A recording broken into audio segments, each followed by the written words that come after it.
Hello students, in previous classes we have discussed about characteristics of C program, basic structure of C program with example and how to execute a C program. Okay, so in today's section we will start new topic, that is components of C language. Okay, so there are different types of components: the character set, tokens, variables, data types. Okay, first one, the character set. The character set means the valid set of characters that a language recognizes. Okay, the character set includes any letters, okay, A to Z alphabets, digits 0 to 9, combinations of any number, and any other special characters, plus, minus, division, flower brackets, percentage, colon, question mark, blank, multiplication, equal, not equal. So these are different special characters. Okay, so these are character set. Next is tokens. So token is the smallest individual unit in a C program, is called token. In C there are 5 types of tokens. They are keywords, identifiers, constants, punctuations and operators. Okay, so program ಅಲ್ಲಿ ನಾವು smallest unit ಅಂದರೆ unit ಅಲ್ಲಿ ನಾವು ಏನು ಇನ್ಸ್ಟ್ರಕ್ಷನ್ಸನ್ನು pass ಮಾಡ್ತಾ ಹೋಗ್ತೀವಲ್ಲ, so ಆ ಒಂದು smallest individual unit ಅಥವಾ ಸಿಂಗಲ್ ಲೈನ್ ಆಫ್ ಸ್ಟೇಟ್ಮೆಂಟ್ ಅವ್ರ ಇನ್ಸ್ಟ್ರಕ್ಷನ್ಸನ್ನು ನಾವು ಟೋಕನ್ ಅಂತ ಕರಿತೀವಿ. ಓಕೆ, ಸೊ ಇಲ್ಲಿ ನಮಗೆ 5 ಟೈಪ್ಸ್ ಆಫ್ ಟೋಕನ್ಸ್ ಇದಾವೆ. So keywords, identifiers, constants, punctuations and operators. Okay, first we'll discuss keywords, or it is also called as reserved words. So there are some reserved words in C called keywords. The keyword is a predefined word that gives special meaning to the compiler. Okay, so special meaning to the compiler.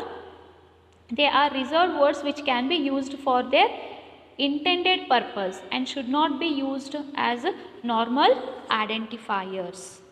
Okay, the rule is all keywords must be written in lower case. The following are some C language keywords: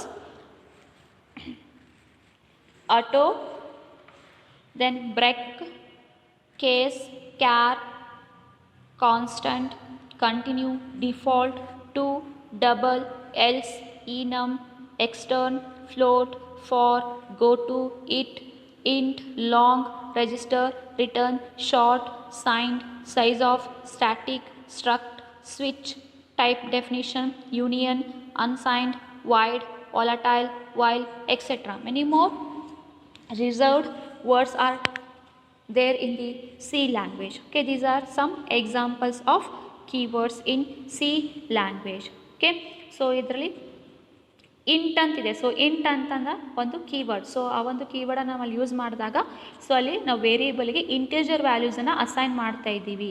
so integer ವ್ಯಾಲ್ಯೂಸ್ನ ವೇರಿಯೇಬಲ್ಗೆ assign ಮಾಡಬೇಕಂದ್ರೆ ನಾವು ಅಲ್ಲಿ int data ಟೈಪನ್ನು use ಮಾಡ್ತೀವಿ. So int ಅನ್ನೋದು keyword. ಅದೇ ರೀತಿ ನಾವು ಡೆಸಿಮಲ್ ಪಾಯಿಂಟ್ ವ್ಯಾಲ್ಯೂಸನ್ನು ಅಸೈನ್ ಮಾಡಬೇಕಂದ್ರೆ ಫ್ಲೋಟ್ ಅಂತ ಡೇಟಾ ಟೈಪನ್ನು ಯೂಸ್ ಮಾಡ್ತೀವಿ. ಸೊ ಫ್ಲೋಟ್ ಅನ್ನೋದು ಕೀವರ್ಡ್. ಸೊ ನೀವು ಎಕ್ಸಾಂಪಲ್ ಪ್ರೋಗ್ರಾಮ್ ನೋಡಿದ್ರಿ, program to find the area of square. So ಅಲ್ಲಿ ನಾವು ಫ್ಲೋಟ್ ಸೈಡ್ ಏರಿಯಾ ಅಂತ ತಗೊಂಡಿದ್ವಿ. ಸೊ ಅದರಲ್ಲಿ ಆ ಒಂದು ಲೈನ್ ಆಫ್ ಇನ್ಸ್ಟ್ರಕ್ಷನಲ್ಲಿ ಫ್ಲೋಟ್ ಅನ್ನೋದು ಕೀವರ್ಡ್. ಓಕೆ, ಯಾಕಂದರೆ ನಾವು ಸೈಡ್ ಮತ್ತು ಏರಿಯಾಲ್ಲಿ ಫ್ಲೋಟಿಂಗ್ ಪಾಯಿಂಟ್ ವ್ಯಾಲ್ಯೂಸನ್ನು ಅಸೈನ್ ಮಾಡ್ತಾ ಇದ್ದೀವಿ ಮತ್ತು ಫ್ಲೋಟಿಂಗ್ ಪಾಯಿಂಟ್ ವ್ಯಾಲ್ಯೂಸನ್ನು ಡಿಸ್ಪ್ಲೇ ಮಾಡ್ತಾ ಇದ್ದೀವಿ. ಸೊ ಅದಕ್ಕೆ ಅಲ್ಲಿ ಡೇಟಾ ಟೈಪನ್ನು ಫ್ಲೋಟ್ ತೊಗೋಬೇಕು. ಸೊ ಅದರಲ್ಲಿ ಕೀವರ್ಡ್ ಯೂಸ್ ಆಗಿದ್ದೇನು ಫ್ಲೋಟ್. ಓಕೆ, ಸೊ ಇದೇ ರೀತಿ ಪ್ರತಿಯೊಂದು ಕೀವರ್ಡ್ಗೂ ಅದೇ ಆದಂಥ ಒಂದು ಡೆಫಿನಿಷನ್ ಅಥವಾ ಫಂಕ್ಷನ್ ಅಸೈನ್ ಇರುತ್ತೆ. ಆ ಡೆಫಿನಿಷನನ್ನು ಯೂಸರ್ ಯಾವುದೇ ಕಾರಣಕ್ಕೂ ಅದನ್ನು ಚೇಂಜ್ ಮಾಡೋಕ್ಕಾಗಲ್ಲ. Okay, already these are predefined words. Okay, already define ಆಗಿರುವಂತಹ ವರ್ಡ್ಸ್, ಇದನ್ನು ಯೂಸರ್ ಯಾವುದೇ ಕಾರಣಕ್ಕೂ ಮೀನಿಂಗನ್ನು ಚೇಂಜ್ ಮಾಡಲಿಕ್ಕಾಗಲ್ಲ. ಮತ್ತು ಕೀವರ್ಡ್ಸನ್ನು ನಾವು ಪ್ರೋಗ್ರಾಮಲ್ಲಿ ಅಪ್ಲೈ ಮಾಡಬೇಕು ಅಂತಂದರೆ ನಾವು ಅವನ್ನೆಲ್ಲನೂ ನಾವು ಲೋವರ್ ಕೇಸ್ ಲೆಟ್ರಲ್ಲಿನೇ ಬರಿಬೇಕು. Okay, so these are keywords or reserved words. Next ನೀವು ಪ್ರೋಗ್ರಾಮನ್ನು ನೋಡಿದಾಗ ಅಲ್ಲಿ ಗೊತ್ತಾಗುತ್ತೆ ಯಾವುದು ಕೀವರ್ಡ್ ಅಂತ.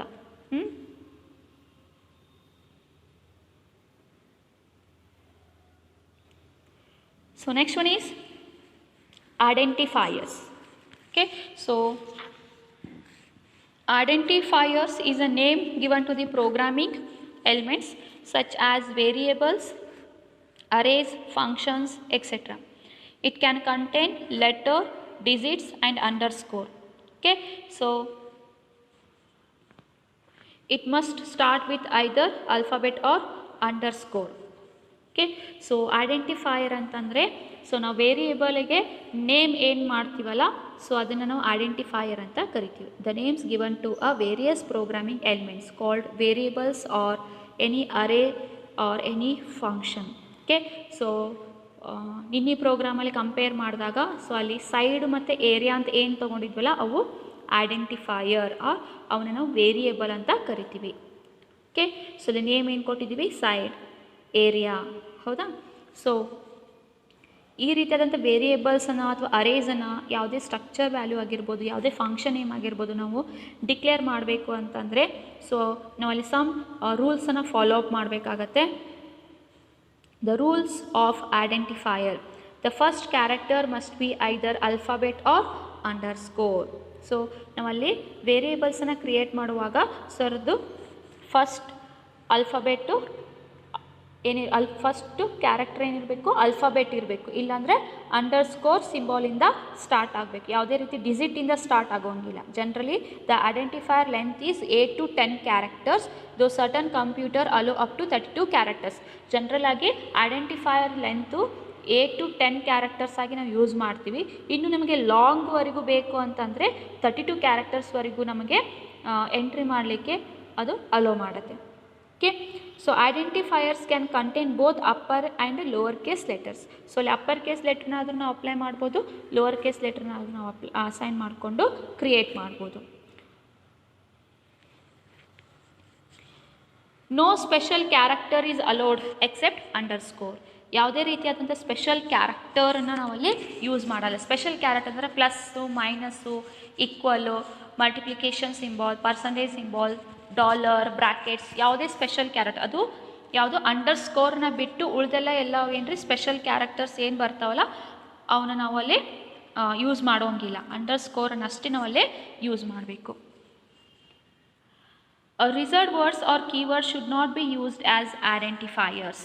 ಸೊ ನಾವು ಈಗ ಬಿಫೋರ್ ಏನು ಕೀವರ್ಡ್ಸನ್ನು ನೋಡಿದ್ವಲ್ಲ, ಸೊ ಅಲ್ಲಿ ಕೀವರ್ಡ್ಸ್ ಯಾವ್ಯಾವ ಬರ್ತಾವಲ್ರಿ ಅವನ್ನ ನಾವು ಇಲ್ಲೇ ಐಡೆಂಟಿಫೈಯರ್ ಆಗಿ ಯೂಸ್ ಮಾಡೋಂಗಿಲ್ಲ.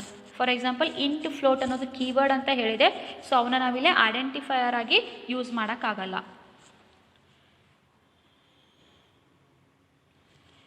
So valid example SUM sum. So sum value ಏನಾದ್ರು ನೀವು ಅಲ್ಲಿ ನಾವು ಫೈಂಡ್ ಔಟ್ ಮಾಡ್ತಾ ಇದ್ದರೆ ಸಮ್ ಅಂತ ನಾವು ವೇರಿಯೇಬಲ್ ಕ್ರಿಯೇಟ್ ಮಾಡ್ಬೋದು. ಎವರೇಜ್ ವ್ಯಾಲ್ಯೂ ಫೈಂಡ್ ಔಟ್ ಮಾಡ್ತಾ ಇದ್ದರೆ ಎವರೇಜ್ ಅಂತ ಕ್ರಿಯೇಟ್ ಮಾಡ್ಬೋದು. X1, Y1, pin code, total ಇವೆಲ್ಲ valid examples.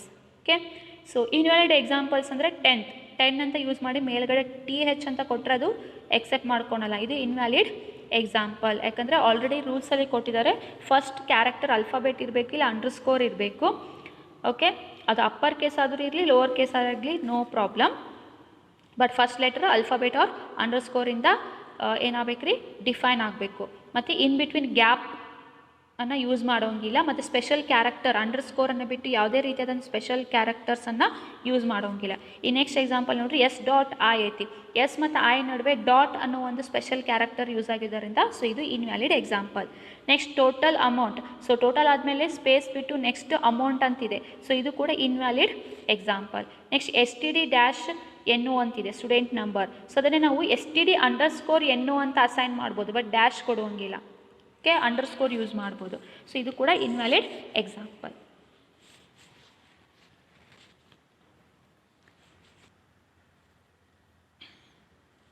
So next one is constants. So any fixed value that does not change during the execution of a program is known as constant. Okay, so ಯಾವ value fix ಇರುತ್ತೆ, so ಅದನ್ನು value ನಾವು change ಮಾಡೋಕ್ಕಾಗಲ್ಲ, ಅಂಥ ವ್ಯಾಲ್ಯೂಸನ್ನು ನಾವು constant ಅಂತ ಕರಿತೀವಿ. Okay, so there are different types of constants, numeric and character constants. Again in numeric we have integer constant, Again in that octal constant, decimal constant and hexadecimal constant. Then for decimal point value we have float constant. Then in character constant we have again two types of constant, single character constant and string. It is called as a set of character. So constants ಅಲ್ಲಿ ಎರಡು ರೀತಿ, numeric constant ಕೂಡ ಬರುತ್ತೆ, character constant ಕೂಡ ಬರುತ್ತೆ. So numeric ಕಾನ್ಸ್ಟೆಂಟಲ್ಲಿ integer ಮತ್ತು float ಬರುತ್ತೆ. ಹಾಗೆ ಇಂಟೀಜರಲ್ಲಿ ನಾವು ಆಕ್ಟಲು, ಡೆಸಿಮಲು, ಹೆಕ್ಸಾಡೆಸಿಮಲ್ ನೋಡ್ತೀವಿ. ಸೊ ಕ್ಯಾರೆಕ್ಟರ್ ಕಾನ್ಸ್ಟೆಂಟಲ್ಲಿ ಎರಡು ರೀತಿಯಾದದ್ದು, ಸಿಂಗಲ್ ಕ್ಯಾರೆಕ್ಟರ್ ಒಂದು ಬರುತ್ತೆ, ಇನ್ನೊಂದು ನಂಬರ್ ಆಫ್ ಕ್ಯಾರೆಕ್ಟರ್ ಅಂದರೆ string. So will discuss one by one. Numeric constant, in that integer constant and float constant. So integer constants are constants that have no fractional part. They always begin with a digit. We can specify integer constants in decimal number, octal number and hexadecimal number in the form. Okay, they can specify signed or unsigned types, long or short types. Okay, so ಇಲ್ಲಿ integer constant ಅಂದರೆ, so integer ಕಾನ್ಸ್ಟೆಂಟಲ್ಲಿ fractional part ಅಂದರೆ decimal point values ಇರೋದಿಲ್ಲ, hole ನಂಬರ್ಸನ್ನು ನಾವು ಇಲ್ಲೇ use ಮಾಡ್ತೀವಿ. ಇದು positive ಆದರೂ ಇರ್ಬೋದು, ನೆಗೆಟಿವ್ ವ್ಯಾಲ್ಯೂ ಆದರೂ ಇರ್ಬೋದು. ಆಮೇಲೆ ಇವನ್ ಇಲ್ಲಿ ನಾವು ಡೆಸಿಮಲ್ ನಂಬರ್, ಆಕ್ಟಲ್ ನಂಬರ್ ಮತ್ತು ಹೆಕ್ಸಾಡೆಸಿಮಲ್ ನಂಬರ್ ಕೂಡ ಇಂಟಿಜರ್ ಕಾನ್ಸ್ಟೆಂಟಲ್ಲಿ ನಾವು ರೀಪ್ರೆಸೆಂಟೇಷನ್ ಮಾಡ್ತೀವಿ. ಓಕೆ, ಸೊ ಅದು ಶಾರ್ಟ್ ಟರ್ಮ್ ಇಂಟಿಜರ್ ಕೂಡ ನಾವು ರೀಪ್ರೆಸೆಂಟ್ ಮಾಡ್ಬೋದು, ಲಾಂಗ್ ಟರ್ಮ್ ಇಂಟಿಜರ್ಸ್ ವ್ಯಾಲ್ಯೂಸನ್ನು ಕೂಡ ರೀಪ್ರೆಸೆಂಟೇಷನ್ ಮಾಡ್ಬೋದು. For example, 426 plus 777 minus 5000 0 are valid. So ಇಲ್ಲಿ 10,000 10 ಆದಮೇಲೆ ಕಾಮಾ ಕೊಟ್ಟು 3 0 ಹಾಕಿದರೆ ಇದು ಇನ್ವ್ಯಾಲಿಡ್. 12.460 ಇದು ಡೆಸಿಮಲ್ ಪಾಯಿಂಟ್ ಇದೆ ಅಥವಾ ಫ್ರ್ಯಾಕ್ಷನಲ್ ಪಾಯಿಂಟ್ ವ್ಯಾಲ್ಯೂ ಇದೆ, ಇದು ಇಂಟಿಜರ್ ಕಾನ್ಸ್ಟೆಂಟ್ ಆಗಲ್ಲ, ಇದು ಕೂಡ invalid example. So an integer constant must have at least one digit. It must not have a decimal point preceded by a negative or positive sign. No comma and blanks are allowed within a integer constants. Next, octal integer constant. It consists of any combination of digits from the set 0 through 7 with a leading 0. Okay, so octal ಅಂದರೆ 8 ಡಿಜಿಟ್ಸನ್ನು representation ಮಾಡುತ್ತೆ, that is from 0 to 7. ಹೌದಾ? So example 037 ಅಂದರೆ ಇಲ್ಲಿ O. So ಇಲ್ಲಿ OX ಅಂತಿದೆಯಲ್ಲ, O37 ಅಂದರೆ it represents octal number. So leading O ಅಂತ ನಾವು ಅಲ್ಲಿ ಯೂಸ್ ಮಾಡಿದರೆ it predict octal number or it indicates octal number. O435 it is a octal number. So leading ಏನು ಯೂಸ್ ಮಾಡಬೇಕು? O. So next hexadecimal constant, it can be a combination of any digits 0 to 9 and alphabets 8 through F. Total it represents 16 digits, that is from 0 to 15. ಅದರೊಳಗಡೆ 0 to 9 ನಂಬರ್ಸನ್ನು represent ಮಾಡಿದರೆ next 10 to 15 ನಂಬರ್ಸನ್ನು A to F ಇಂದ representation ಮಾಡ್ತೀವಿ. ಇನ್ C, a hexadecimal constant must begin with OX or capital OX, so as to differentiate in form decimal number. So small OX ಆದರೂ use ಮಾಡ್ಬೋದು, capital OX ಆದರೂ use ಮಾಡ್ಬೋದು leading ಆಗಿ. So ಇದನ್ನು use ಮಾಡಿದರೆ it represents hexadecimal number. So ಎಕ್ಸಾಂಪಲಲ್ಲಿ ನೋಡಿರಿ, OX20 ಅಂದರೆ it is a hexadecimal number, OXA ಅಂದರೆ it is a hexadecimal number, OX1AB is a hexadecimal number. ಯಾಕಂದರೆ ಲೀಡಿಂಗ್ ಆಗಿ OX ಅಂತ ಯೂಸ್ ಮಾಡಿದ್ವಿ, it represents hexadecimal constant. So second type of constant is float constant. So next one is float constant. Integer numbers are used to represent whole numbers, but floating point constants are also called as a real constants. These values contain decimal point or fractional part. Okay, so they are used to represent values that will have a fractional part and can be represented in two forms, fractional form and exponent form. So example 0.0083 minus 0.75 for 35.36 plus 247.0. So it may be a negative or positive number, but it represents decimal point value.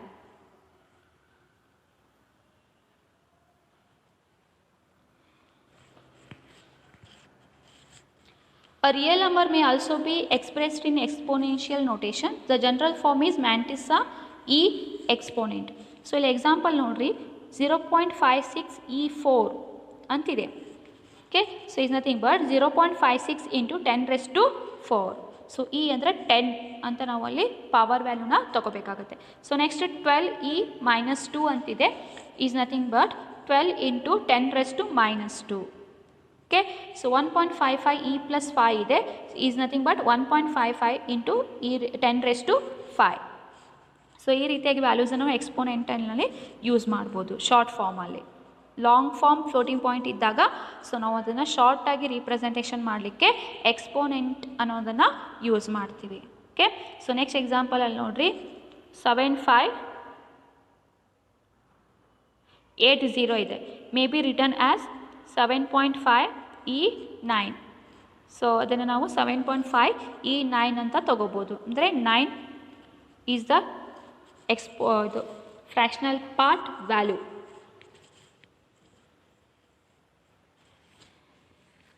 Next, single character constant. A single character constant contain a single character enclosed within a pair of single quote marks.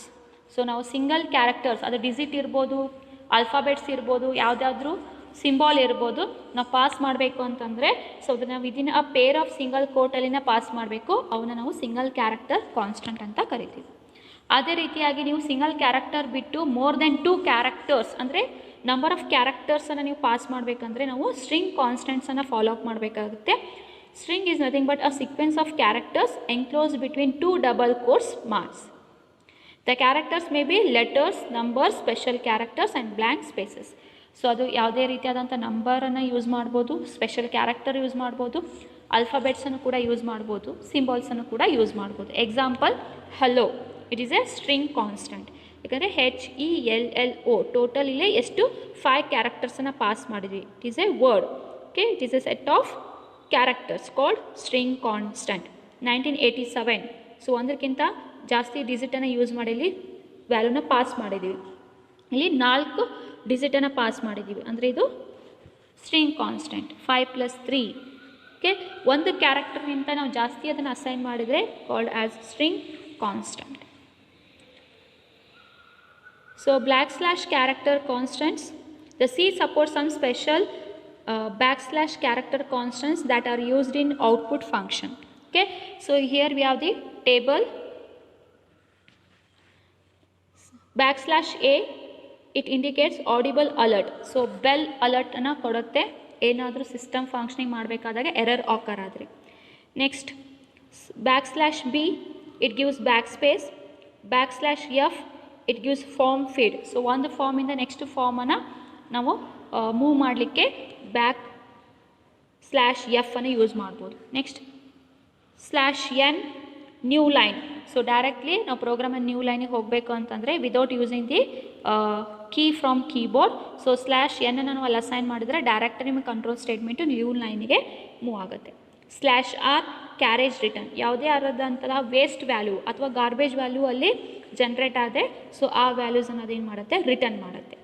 Next /T, so ನಾವು ಕೀಬೋರ್ಡಲ್ಲಿ horizontal ಸ್ಪೇಸನ್ನು ಬಿಡಬೇಕು, tab space ಅನ್ನೋದ್ರೆ tab ಬಟನನ್ನು use ಮಾಡ್ತೀವಿ. So ಅದನ್ನೇ ನಾವಿಲ್ಲಿ ಪ್ರೋಗ್ರಾಮಲ್ಲೇ apply ಮಾಡೋದಾದರೆ without key using key /T ಅನ್ನು ಯೂಸ್ ಮಾಡ್ತೀವಿ. It gives horizontal space.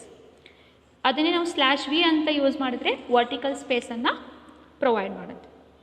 Next single quote ಅಂದರೆ it provides single quote for values. Next double quote assign ಮಾಡಬೇಕಂದ್ರೆ ಡಬಲ್ ಕೋಟ್ ಸಿಂಬಾಲನ್ನು ಯೂಸ್ ಮಾಡಬೇಕು, which means double quote. Next question mark ಬ್ಯಾಂಕನ್ನು ನಾವಲ್ಲಿ assign ಮಾಡಬೇಕಂದ್ರೆ /question mark. Next \ನ assign ಮಾಡಬೇಕಂದ್ರೆ so \ನ 2 ಸಲ ಯೂಸ್ ಮಾಡಬೇಕು. ನೆಕ್ಸ್ಟು ನಲ್ ಕ್ಯಾರೆಕ್ಟರ್ ವ್ಯಾಲ್ಯೂಸ್ ಅಂದರೆ ಯಾವುದೇ ರೀತಿಯಂಥ ವ್ಯಾಲ್ಯೂ ಅದಕ್ಕೆ ಇಲ್ಲ, ನಲ್ ವ್ಯಾಲ್ಯೂ ಅಂತ ನಾವು ಡಿಫೈನ್ ಮಾಡಬೇಕಂದ್ರೆ ಸೊ /0 ಅಂತ ಯೂಸ್ ಮಾಡಬೇಕು. ಇಟ್ ಡಿಫೈನ್ಸ್ ನಲ್ value. Okay, these are the \character constants which are used in the program to function the each and every instructions without using the keyboard keys. Next one is punctuations. Okay, so punctuations are the special symbols which are available in C program. In C there are 23 characters are used as punctuations. They are plus, asterisk, comma, double quote, dot, forward slash, colon, semicolon, less than, equal, greater than, question mark, at, pair of square brackets, backward slash, cap, underscore, single quote, pair of flower bracket, pair of curve bracket, exclamatory, tilde. So ಈ ಥರ ಆದಂಥ ನಾವು different symbolic ಕಾನ್ಸ್ಟೆಂಟ್ಸನ್ನು ನೋಡ್ತೀವಿ. So ಅವನ್ನು ನಾವು ಪಂಚುಯೇಷನ್ಸ್ ಅಂತ ಅಥವಾ special characters ಅಂತ ಕರಿತೀವಿ. Okay, so other components of C we'll discuss in next class. Okay, thank you all.